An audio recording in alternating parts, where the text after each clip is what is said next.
आज ही क्यों नहीं। एक बार की बात है, एक शिष्य अपने गुरु का बहुत आदर सम्मान किया करता था।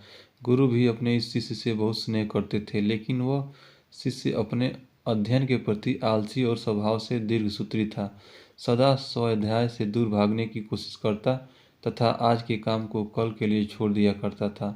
अब गुरुजी कुछ चिंतित रहने लगे कि कहीं उनका यह शिष्य अपने जीवन संग्राम में पराजित न हो जाए। आलस्य में व्यक्ति को अकर्मण्य बनाने की पूरी सामर्थ्य होती है। ऐसा व्यक्ति बिना परिश्रम के ही फल उपभोग की कामना करता है। वह शीघ्र निर्णय नहीं ले सकता और यदि ले भी लेता है तो उसे कार्यान्वित नहीं कर पाता। यहाँ तक कि वह अपने पर्यावरण के प्रति भी सजग नहीं रहता है और न भाग्य द्वारा प्रदत्त सुअवसरों का लाभ उठाने की कला में ही प्रवीण हो पाता है।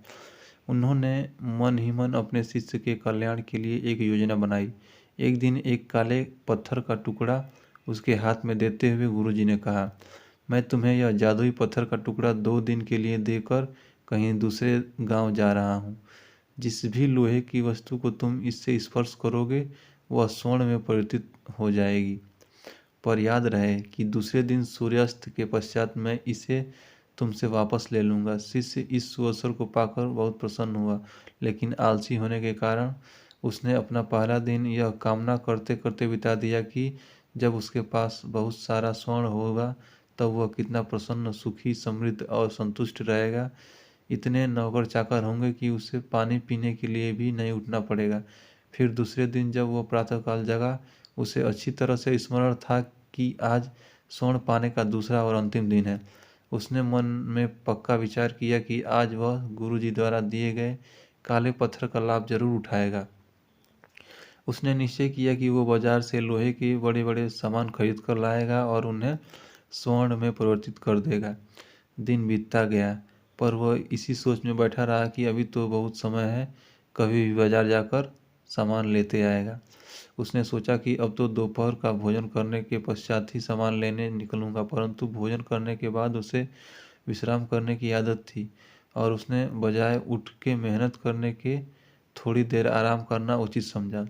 पर आलस्य से परिपूर्ण उसका शरीर नींद की गहराइयों में खो गया और जब वो उठा तो सूर्यास्त होने को था। अब वह जल्दी जल्दी बाजार की तरफ भागने लगा, पर रास्ते में ही उसे गुरुजी मिल गए। उनको देखते ही वह उनके चरणों पर गिरकर उस जादुई पत्थर को एक दिन और अपने पास रखने के लिए याचना करने लगा। लेकिन गुरुजी नहीं माने और उस शिष्य का धनी होने का सपना चूर चूर हो गया। पर इस घटना की वजह से शिष्य को एक बहुत बड़ी सीख मिल गई। उसे अपने आलस्य पर पछतावा होने लगा। वह समझ गया कि आलस्य उसके जीवन के लिए अभिशाप है और उसने प्रण किया कि अब वो कभी भी काम से जी नहीं चुराएगा और एक कर्मठ, सजग और सक्रिय व्यक्ति बनकर दिखाएगा। कहानी की शिक्षा। दोस्तों, जीवन में हर किसी को एक से बढ़कर एक अवसर मिलते हैं, पर कई लोग इन्हें बस अपने आलस्य के कारण गंवा देते हैं।